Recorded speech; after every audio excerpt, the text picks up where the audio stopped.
Last point. You talk about Sir, maybe you could answer. just last point. Proportional representation. I will be asking, if I am giving 100% of votes to your party, then why the seat sharing which is given to me is always proportional to my population and not the amount of vote that I am voting for you. Hello everyone, आज हमारा ये पहला podcast है। आपको पता होगा कि हमारे प्रधानमंत्री नरेंद्र मोदी जी पहला पॉडकास्ट दे चुके हैं। मैं उसी से इंस्पायर होकर के आज से मैंने अपना पहला पॉडकास्ट स्टार्ट कर रहा हूं। और ये जो पहला पॉडकास्ट है वो मैं अपने भाई के साथ में स्टार्ट कर रहा हूं। हमारे छोटे भाई हैं मोहम्मद फैयाज आलम, जो जामिया मिलिया इस्लामिया से मास्टर्स कर रहे हैं। इंटरनेशनल रिलेशन सब्जेक्ट है आपका? हाँ, ओके।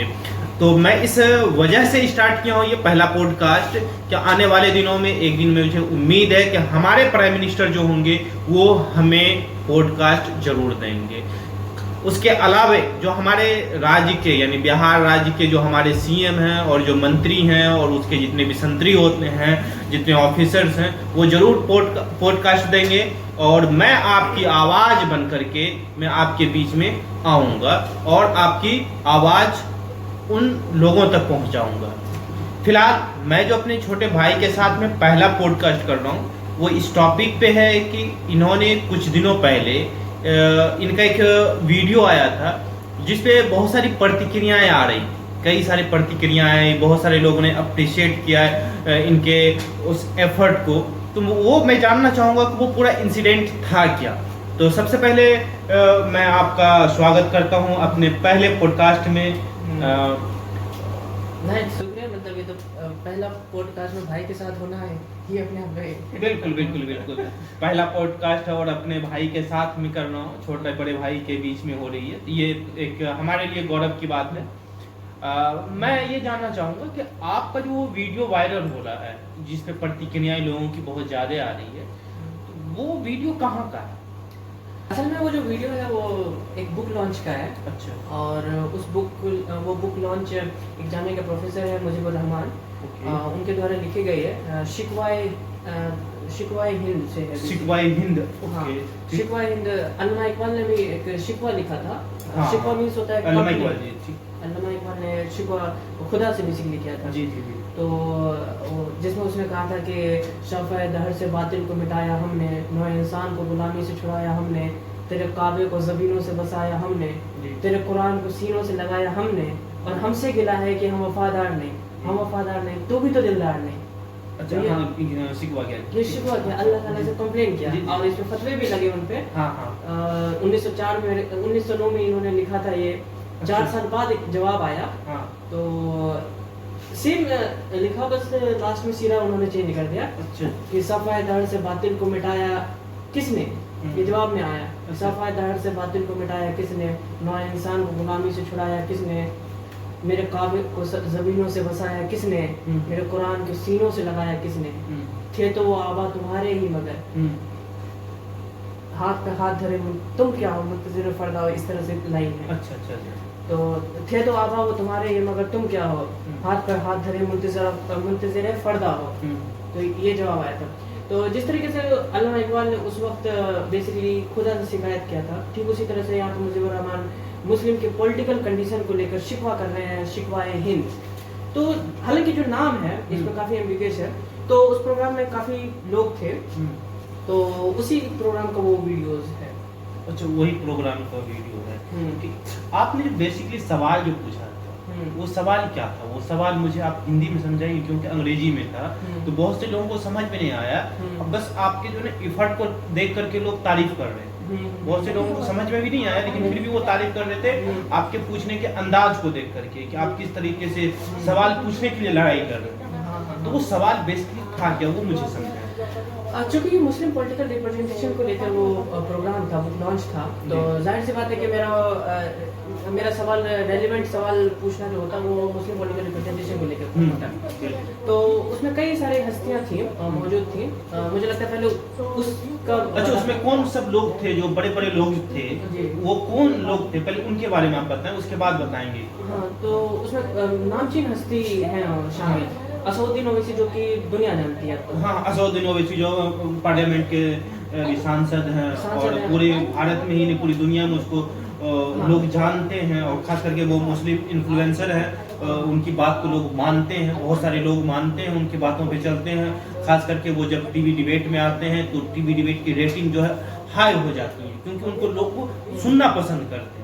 और टॉप 100 इन्फ्लुएंशियल लीडर्स में अभी उनका शामिल हाँ बिल्कुल, टॉप 100 इन्फ्लुएंसर में उनका नाम भी है, मुस्लिम इन्फ्लुएंसर में। तो असदुद्दीन ओवैसी तो खैर वो तो जाने माने जी जी हैं। हाँ, ठीक। इसके अलावा सलमान खुर्शीद थे। अच्छा, सलमान खुर्शीद जो कानून मंत्री थे पहले, जी बिल्कुल, जो कानून मंत्री थे हमारे देश के पहले, इससे पहले मनमोहन सिंह के सरकार में थे। जी जी मनमोहन सिंह के सरकार में वो कानून मंत्री थे, हाँ। वो मौजूद थे। वो मौजूद थे। वकील भी हैं, वो टॉप वकील है ना? टॉप वकील भी हैं, सुप्रीम कोर्ट के टॉप वकील में से आते हैं वो। फीस लेते हैं। अब कई पॉलिटिकल उन्होंने लड़ाई लड़ी। अभी एमयू का जजमेंट आया था, उसके हाँ। वो वकील थे। अच्छा, उसके भी वो वकील थे, ठीक थे। इसके अलावा शशि थरूर थे। अच्छा, सचिव थरूर जो अभी भी सांसद हैं, तिरुवनंतपुरम से हाँ, सांसद हैं। तिरुवनंतपुरम से सांसद है, इससे पहले भी वो सांसद थे। बिल्कुल। और बहुत बड़े अंग्रेज के विद्वान हैं लोग, पार्लियामेंट में खड़े होकर सांसद बोलते हैं कि ऐसे ऐसे शब्दों का मतलब यूज करते हैं कि मुझे समझ में नहीं आती। मंत्री तक उनकी शिकायत ये करते हैं अपने कहते तो ये है कि मतलब अंग्रेज को भी डिक्शनरी खोल के बैठना पड़ता है। अंग्रेज को भी डिक्शनरी खोल के बैठना पड़ता है, लंबे लंबे वर्ड यूज करते हैं। इतने शशि थरूर के पास में इतना जी। अंग्रेज का और शशि थरूर वक्तव्य है। मिनिस्ट्री भी नहीं है, मिनिस्ट्री है भारत सरकार में। अच्छा। इसके अलावा यूएन के वो सेकंड टॉप पोस्ट होल्डर थे। इवन यहाँ तक कि वो जनरल सेक्रेटरी जनरल बनने वाले थे। किसमें? यूएन में? यूनाइटेड नेशन में। अच्छा। हाँ। वो तो काफी वो नामचीन हस्ती हैं वो। अच्छा अच्छा अच्छा। हाँ। अभी एंटोनियो गुटेरेस है पुर्तगाल के। इसके अच्छा। अलावा प्रियंका चतुर्वेदी थी। अच्छा, प्रियंका जी तो कांग्रेस के वो अभी प्रवक्ता हैं। अभी वो शिवसेना के हैं। अच्छा, वो अब शिवसेना में चली UBT गई है, हाँ, के? यूबीटी में चले गए, ठीक ठीक हाँ, ठीक। पहले प्रवक्ता थी कांग्रेस की, पहले और कांग्रेस की थी। हाँ। अभी राज्यसभा सांसद भी हैं। अच्छा, राज्यसभा, हाँ, राज्यसभा सांसद हैं। हाँ। ठीक। इसके अलावा एक और थे जवाहिर सरकार, जो टीएमसी से थे। टीएमसी हाल ही के अभी तो उन्होंने रिजाइन कर दिया है, लेकिन वो टीएमसी से उस वक्त थे जिस वक्त वो प्रोग्राम हुआ था। ठीक। राज्यसभा एमपी भी थे वो। अच्छा, राज्यसभा। और आईएएस भी रह चुके हैं वो। अच्छा, आईएएस भी रह चुके हैं, ठीक। हाँ।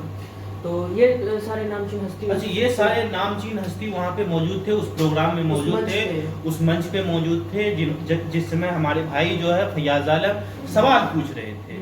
तो अब मुझे ये बताएं कि इन लोगों के सामने में, इतने लोगों के सामने, इतने बड़े लोगों के सामने में आपने सवाल क्या पूछा था?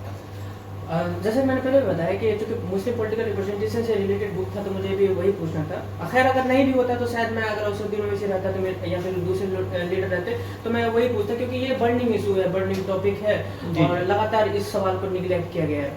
तो असल में प्रोग्राम के दौरान कई सारी बातें हुई, तो वहाँ प्रियंका चतुर्वेदी हैं जी। प्रियंका चतुर्वेदी किस पार्टी से है? शिवसेना से। शिवसेना का सीधा ताल्लुक बाबरी मस्जिद को विध्वंस में। भाई ठाकरे कहते हैं कि हाँ हमारे शिवसैनिक को नहीं गया, खुलेआम बोलते हैं, खुलेआम बोलते हैं, बाय रिकॉर्ड है, उनके सारे वीडियो वगैरह हैं। बिल्कुल। उस प्रोग्राम में एक जो मुस्लिम रिप्रेजेंटेशन के क्वेश्चन है, उस प्रोग्राम में प्रियंका चतुर्वेदी कर रहे हैं। तो यही मैंने सवाल किया था कि आप यहाँ पर आई हुई हैं और आप मुस्लिम रिप्रेजेंटेशन के बारे में बात कर रही हैं, लेकिन आपकी पार्टी ने मुस्लिमों को एक टिकट नहीं दिया। आपकी पार्टी ने महाराष्ट्र में जो एकमात्र सीट थी 2019 में, जो जहां से एक मुस्लिम एमपी आते हैं, इम्तियाज अली, उनको भी हरा दिया जाता है। एटलीस्ट अगर आप अपनी तरफ से कैंडिडेट नहीं दे रहे, तो जो ऑलरेडी सिटिंग एमपी है उसको तो आप बाईपास दे सकते हैं, तो वो नहीं दिया। यही क्वेश्चन मैंने उनसे पूछा था कि आखिर ये विरोधाभास कैसे है। इसके अलावा असदुद्दीन ओवैसी से जो मेरी कुछ इसके अलावा जो असदुद्दीन ओवैसी से जो सवाल था, वो बेसिकली मैं पूरा सवाल उनसे पूछ नहीं पाया जितना मुझे पूछना चाहिए था, क्योंकि समय की सीमा थी। समय की सीमा की वजह से आप पूरा क्वेश्चन नहीं पूछ पाए, तो हाफ क्वेश्चन, एक हाफ क्वेश्चन ही बेसिकली मैं पूछ पाया था। वो ये पूछ पाया था कि आप नजर क्यों नहीं आते, मतलब हार्ड वर्क क्यों नहीं कर रहे हैं बेसिकली। और हालांकि वो मेरी क्या कह सकते हैं, मेरी हिमाकत थी कि मैं उनसे ये पूछता हूँ कि आप हार्ड वर्क क्यों नहीं कर रहे हैं। आपको ऐसा क्यों लगता है वो हम हिमाकत कर रहे हैं उसके साथ? ऑफ कोर्स जिस तरीके से उन्होंने अभी एफर्ट तो किया है उन्होंने, नो डाउट, लेकिन उसके बावजूद भी मैं अगर क्रिटिसाइज कर रहा हूँ तो जाहिर सी बात है वो पॉजिटिव क्रिटिसिज्म है, कंस्ट्रक्टिव क्रिटिसिज्म है। जी जी। वो इसलिए है, उसका रीजन ऐसा नहीं है कि वो हालांकि बेसलेस है, हाँ, हालांकि उनका कद इतना है कि मैं हिमाकत ही कर सकता हूँ। हाँ, तो सीमांचल इलेक्शन होता है, हाँ, उसके बाद आप नजर नहीं आते, कोई तो वजह है, फिर आप इलेक्शन हार भी जाते हैं, तो आपको करना तो पड़ेगा काम ना। आप अगर 3 सीट पे बेसिकली अगर जीतने का आप देख रहे हैं तो आपको 3 सीट पे एटलीस्ट हमेशा प्रेजेंस तो दिखानी पड़ेगी। आप चाहे जिस तरीके से करें, आपकी मजबूरी हो, लेकिन अनलेस आप आएंगे तो तब तक नहीं हो पाएगा। और अगर आप विस्तार चाहते हैं इधर उधर दूसरे राज्यों में भी तो ज्यादा एफर्ट करने पड़ेंगे। हो सकता है कि आपके पास रिसोर्स कंस्टेंट हो, लेकिन फिर वही है, चैलेंजेस है जिसको आपको पार पाना होगा, लेकिन कम से कम आप विजिट तो कर सकते हैं। आपने उसमें एग्जांपल दिया था प्रशांत किशोर का, ऐसा कुछ नाम आ रहा था क्या? जी। प्रशांत किशोर के बारे में बोल रहे थे आप? मतलब मैंने उस वक्त रेफरेंस दिया था कि जिस तरह से अब प्रशांत किशोर जो पॉलिटिकल स्पेस बिहार में क्रिएट करना चाह रहे हैं, हाँ, बयान देके क्रिएट तो नहीं हो रहे हैं। हाँ, बिल्कुल बिल्कुल। ऐसा तो है नहीं कि वो ट्विटर पे गए और ट्वीट कर दिया और वो मतलब आगे छा गए। प्रशांत किशोर लगातार, अब हो सकता है कि आप उसके तौर तरीके से या उनके विचारों से असहमत हो सकते हैं, लेकिन क्या आप इस बात से इनकार कर सकते हैं कि वो व्यक्ति लगातार कई महीनों से पैदल यात्रा कर रहा है? क्या उसका कोई प्रभाव नहीं पड़ता? उसका कोई प्रभाव नहीं पड़ता। राहुल गांधी ने यात्रा की, ऑफ कोर्स पॉजिटिव इम्पैक्ट दिखा, चाहे क्या रिलेटिवली उतना हुआ इम्पैक्ट जितना होना चाहिए is a different thing, but at least you should be लगना चाहिए कि आप you are taking some actions, जो कि मतलब नजर नहीं आता। और वही चीज, उसी को मैंने रेफरेंस देते हुए कहा। और चूंकि प्रशांत किशोर का उन्होंने भी एक समझीज के साथ अनफिल्टर्ड में उन्होंने उनकी तारीफ की थी, अच्छा बहुत कुछ ज्यादा तारीफ कर दी। हाँ। एक मतलब विरोधाभास होने के बावजूद भी इवन अभी भी जो है बिहार में जो है अख्तरुल ईमान साहब जो है प्रशांत किशोर का समर्थन करते हैं, ये कह करके अगर कोई खड़ा नहीं है बीपीएससी के छात्रों के लिए, अगर प्रशांत किशोर जी खड़े हैं तो हम उनके साथ में। बिल्कुल। तो इतनी बात करना भी ये बड़ी बात है, समर्थन देना।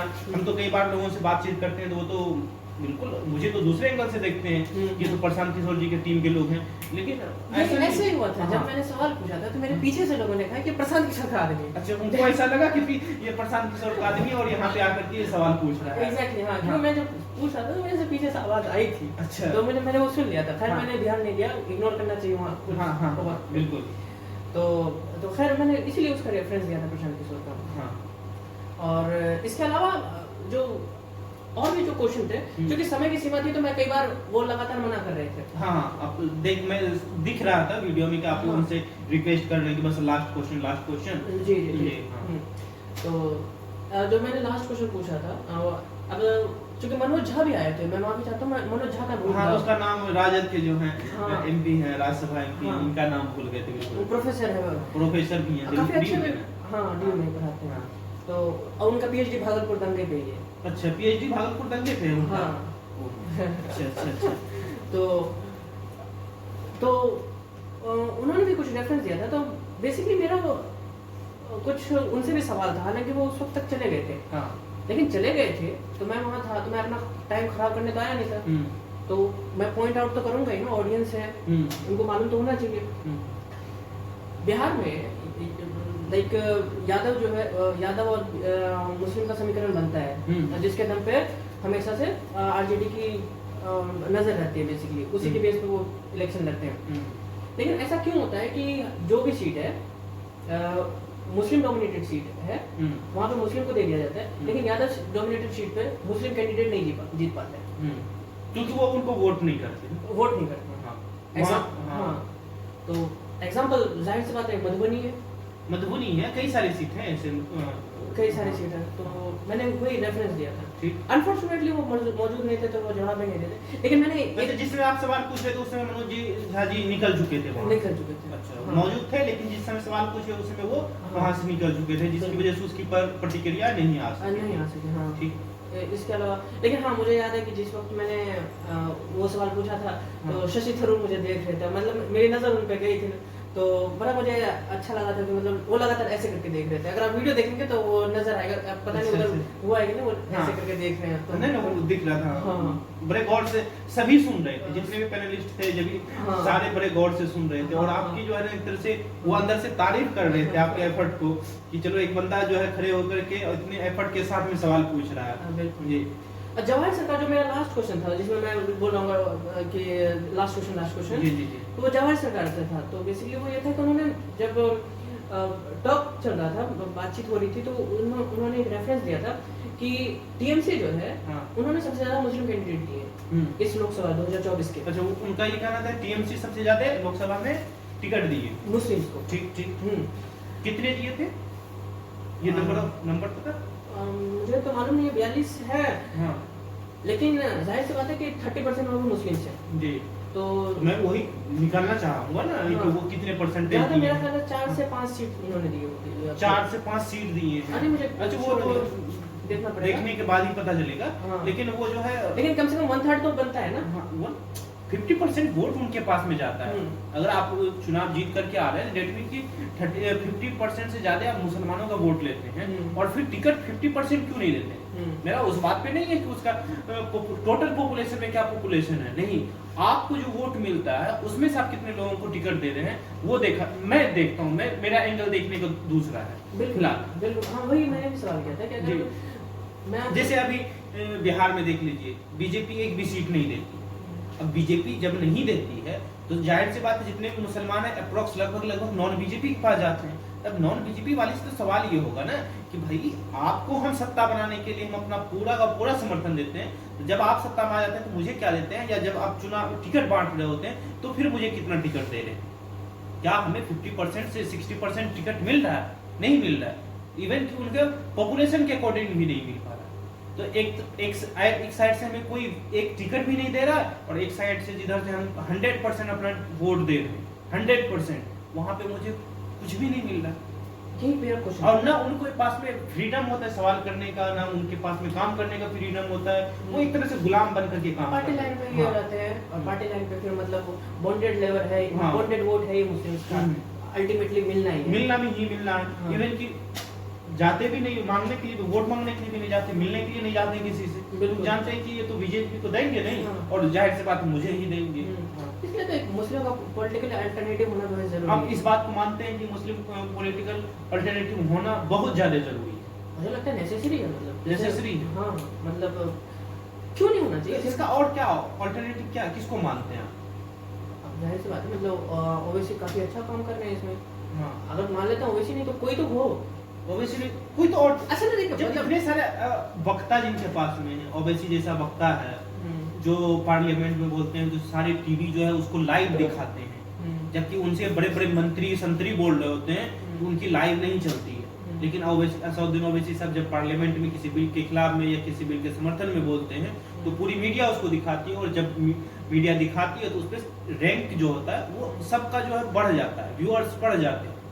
तो डेट मीन कि इतने अच्छे वक्ता होने के बावजूद भी वो पार्टी को विस्तार नहीं कर पा रहे हैं, वो वोट नहीं ले पा रहे हैं। तो कुछ तो कमी है या कमी नहीं है, तो इसका दूसरा क्या हो सकता है? जिसके पास में मुंह में बोली तक ना हो वो आ सकता है यहाँ पे। नहीं मतलब ये है ना कि मतलब मुसलमानों ने सोच लिया है कि 2 सीट जीत के क्या कर लेंगे। अच्छा, ये एक मेंटलिटी है हाँ। कि हम 2 सीट जीत के क्या कर लेंगे, 1 सीट जीत करके क्या कर लेंगे। हाँ तो मेरा जवाब है ना, जैसे हुआ कि मैं ट्रेन में आ रहा था तो एक किशनगंज का आदमी हाँ मिला था साथ में मेरे। हाँ उनसे ऐसे बात हो रही थी तो उन्होंने भी कहा कि बंदा तो मस्त है, मतलब बोलता बहुत अच्छा है, वही एक अकेला बंदा है। और ये मैं अपनी तरफ से नहीं बोल रहा हूँ, ये उनका अल्फाज है। तो फिर हमने कहा कि फिर जिताते क्यों नहीं है? उन्होंने कहा कि फिर वही बात है ना कि वोट बढ़ जाएगा ना, इधर का उधर चला जाएगा और फिर एक ही सीट जीतेगा और फिर वो बीजेपी का है। तो हमने उनसे पूछा था कि वो तो ठीक है कि एक सीट से वो क्या कर लेगा, लेकिन आप एक सीट कांग्रेस का वहां जिता के ही क्या कर लिए? 99 कांग्रेस का आया, 98 आया था। एक कम ही आया था, कम से कम एक तो बोलने वाला तो आ जाता ना एक तो आपका आता ना, एक तो आ जाता ना। जी बिल्कुल बिल्कुल। इसमें आपका ज्यादा लॉस है ना। हाँ सरकार ऐसे भी नहीं बनी। अब मान लेते हैं कि सरकार बनने वाली कंडीशन होती तो अल्टीमेटली तो वो ये बीजेपी supporting को है। सपोर्ट करेंगे, नहीं करेंगे तो आप ही कोई करेंगे। हाँ, अगर आप मानते भी हैं कि वो जैसे कि बिहार में किया भी गया था पिछले बार स्पीकर के लिए। हाँ, जब राजद के साथ चुनाव हुए, राजद और जदयू मिलकर के सत्ता बनाए थे, तो उस समय एआईएमआईएम के 5 विधायक उस सरकार के समर्थन में। बिल्कुल बिल्कुल। और हाँ। जितने राष्ट्रपति के चुनाव हो रहे हैं, उपराष्ट्रपति के चुनाव होते हैं, उन सब में जो है कांग्रेस के कैंडिडेट को ही समर्थन देते हैं। हम्म। अल्टीमेटली तो हमेशा नॉन बीजेपी को ही ये समर्थन देते हैं ना। जाहिर सी बात है। हाँ। तो खैर ये मुस्लिम पॉलिटिकल रिप्रेजेंटेशन की बात हुई, लेकिन बेसिकली वो प्रोग्राम इसी चीज को लेकर था और जाहिर सी बात है मुझे काफी अच्छी प्रतिक्रिया भी मिली थी इस बार। तो हाँ। आपके मन में ये सवाल आया कहाँ से? मैं ये जानना चाह रहा था, मैं उत्सुकता हो रहा था कि मैं ये सवाल पूछूंगा कि आपके मन में इतनी बड़ी सवाल जो बाकी के इतने बड़े बड़े प्रवक्ता होते हैं उनके मन में नहीं आ रहा होता है, बड़े बड़े सांसद होते हैं उनके मन में ये सवाल नहीं आता है, आपके मन में ये सवाल आया कहाँ से? आपने क्या रिसर्च किया? आपने कहाँ ऐसा कुछ पढ़ लिया जो आपको ऐसा लगा कि ये सवाल पूछा जाना चाहिए? अब ये मुझे बड़ा अजीब सा लगता है जवाब देना, ये नेचुरल सवाल है। अच्छा, ये नेचुरल सवाल है। हाँ। लेकिन ये सवाल पूछा कहाँ जाता है? मैं तो मीडिया में आज तक देखता नहीं हूँ कि ऐसे सब सवाल जो है या तो आपके पैनलिस्ट के द्वारा पूछे जाते हो या एंकर के द्वारा पूछे जाते हो, किसी प्रवक्ता से नहीं पूछे जाते हैं, जो कि नेचुरल सवाल मुझे भी लगता है। लेकिन अब सबके अपने हो सकता है कि मकसद हो या फिर उनके विचारधारा में वो फिट ना बैठता हो। अच्छा, विचारधारा में फिट नहीं बैठता हो हाँ, या फिर कोई वो मकसद ऐसा हो उनको लेके हाँ। कंसर्न ना हो। कंसर्न। लेकिन ये एक ऑब्वियस क्वेश्चन है जो कि मतलब पूछा जाना चाहिए, क्योंकि ये साफ साफ नजर आ जाता है। मतलब 543 एमपी में से 18-19 एमपी मुस्लिम के होते हैं। 18-19 एमपी 100 का 18% करेंगे तो 18% हो जाता है। तो 543 में करेंगे तो सारे 3-4-5% आएगा। हाँ। तो ये अपने आप में दयनीय स्थिति को बेसिकली बता देता है कि किस डिप्लोरेबल कंडीशन में। और सच्चर कमेटी, कुंडू कमेटी, ये सारी रिपोर्ट्स हैं। अच्छा हाँ, कुंडू कमेटी से मुझे याद है उसके कुछ दिनों बाद अमिताभ कुंडू हैं, उन्होंने कुंडू कमेटी लिखा और काफी बड़े इकोनॉमिस्ट हैं बेसिकली। उनकी चेयरमैनशिप में दूसरी एक कमेटी बनी थी इसी चीज को स्टडी करने के लिए, मुस्लिमों के लिए। लेकिन उनसे भी मेरी मुलाकात हुई थी। तो कहाँ मुलाकात हुई? ये मेरी जहाँ मुलाकात हुई थी इसी बुक डिस्कशन को लेकर हुए थे। हिलाल अहमद भी थे उस अच्छा, हिलाल अहमद वो शायद माइनॉरिटी से रिलेटेड वो कुछ जी जी जी माइनॉरिटी सीएसडीएस में फेलो है। सीएसडीएस में सीएसडीएस आप जानते हैं प्रतिष्ठित पॉलिटिकल रिसर्च है। उसका इंडियन एक्सप्रेस में या टाइम्स ऑफ इंडिया में या ये द हिंदू वगैरह में अक्सर जो है आर्टिकल आते रहते हैं, अंग्रेजी में हाँ, यूजुअली लिखते हैं। हाँ, तो वो उस प्रोग्राम में वो भी थे, उनसे भी मैंने ये पूछा था।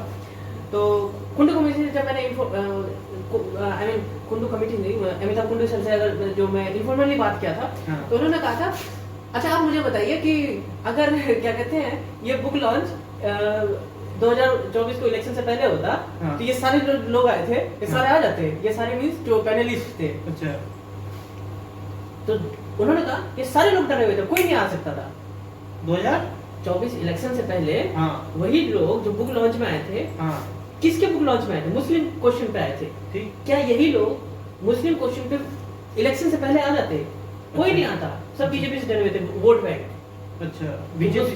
हाँ, कि मुस्लिम के इशू पे बात नहीं करना है, अच्छा, बचना है। अब अखिलेश यादव से भी पूछा जाता था तो उनकी आवाज नहीं आने लगती थी कान में। अच्छा, नहीं समझे? हाँ मैं समझ गया कि वो बीजेपी से इतने डरे हुए थे कि वो मुस्लिम इशू पे बात ही नहीं करना चाहते। जी, वो चाहते कि उनके सामने सवाल ही नहीं आए हाँ, कुछ हाँ, भी। जी, जी, जी। दिखे भी कोई नहीं कि किसी मुसलमानों के साथ में वो खड़े हैं, बैठे हुए हैं। तो 6 अगस्त को मेरे ख्याल से ये प्रोग्राम था, तो मैंने बुक लॉन्च का जो प्रोग्राम था उसमें आया। हालांकि बुक लॉन्च की वीडियो भी क्या कहते हैं रिकॉर्ड हुई थी, लेकिन आई नहीं थी। शायद सलमान खुर्शीद ने कहा कुछ नहीं था, लेकिन शायद विवादास्पद हो सकता था, शायद इस वजह से नहीं आया। अदरवाइज शायद तो उनके बयान को काट करके भी तो पेश किया जाता है, किया जा सकता है। हाँ, हाँ, हाँ। या जिस बात से अगर लगता है कि कुछ विवाद हो सकता है उस वर्ड को या सेंटेंस को कट करके जो है किया जा सकता बिल्कुल है। बिल्कुल। तो खैर वो हालांकि इसके अलावा जो मैंने सवाल पूछा था तो लास्ट में जो प्रियंका मैम ने भी जवाब दिया था हालांकि उसका, तो उन्होंने कहा था कूल डाउन बॉयज। अच्छा, ये वीडियो आपने फिर ट्विटर पे अपलोड किया था? हाँ मैंने की थी ट्विटर पर। अच्छा, तो लेकिन इसमें उसका कुछ रिएक्शन नहीं, वगैरह? ज़्यादा रीच आउट नहीं, मेरे फॉलोवर कम नहीं है, इतने हैं नहीं। अच्छे इतने followers हैं। हाँ मैंने फेसबुक पर डाला नहीं था। हाँ। और क्योंकि अंग्रेजी में था तो मैंने वैसे डाला भी नहीं था, शायद डाल सकता हूँ मैं बाद में कभी मन करे तो। नहीं, अब इनके साथ में मैं चाहूंगा कि अटैच कर दूंगा आपका वो सारा बयान, वो सारा वीडियो, ठीक है? हाँ ठीक है। तो साथियों, आपको ये हमारा पॉडकास्ट कैसा लगा? इस पे आप अपनी महत्वपूर्ण प्रतिक्रियाएं जरूर दीजिएगा। और आने वाले दिनों में आपको किसके बारे में, किसके साथ पॉडकास्ट चाहिए, वो भी जरूर कमेंट्स कीजिएगा। मैं कोशिश जरूर करूंगा उनके साथ में पॉडकास्ट करने का। और हमारा जो एम्बिशन है, अब एम है, वो इस पॉडकास्ट को वहां तक बढ़ाना जब तक कि अपने प्रधानमंत्री जी से मैं पॉडकास्ट ना कर लूं। तब तक के लिए धन्यवाद। I'm not loud enough.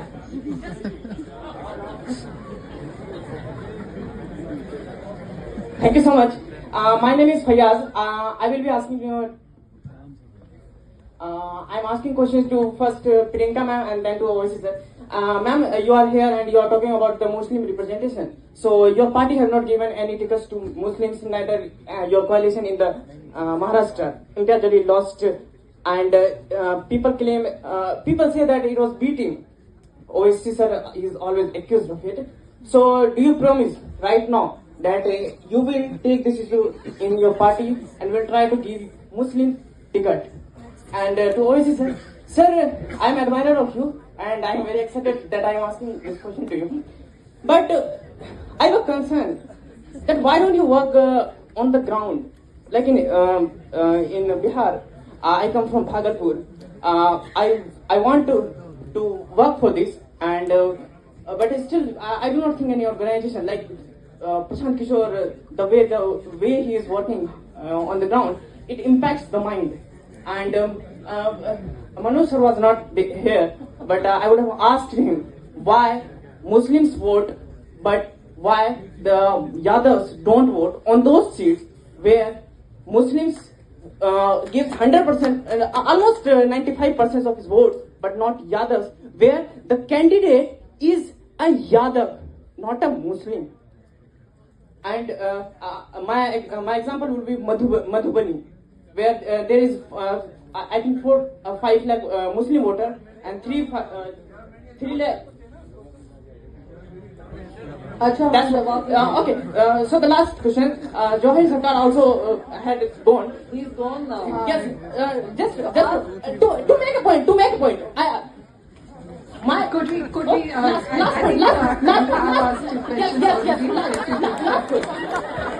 last point. Last point.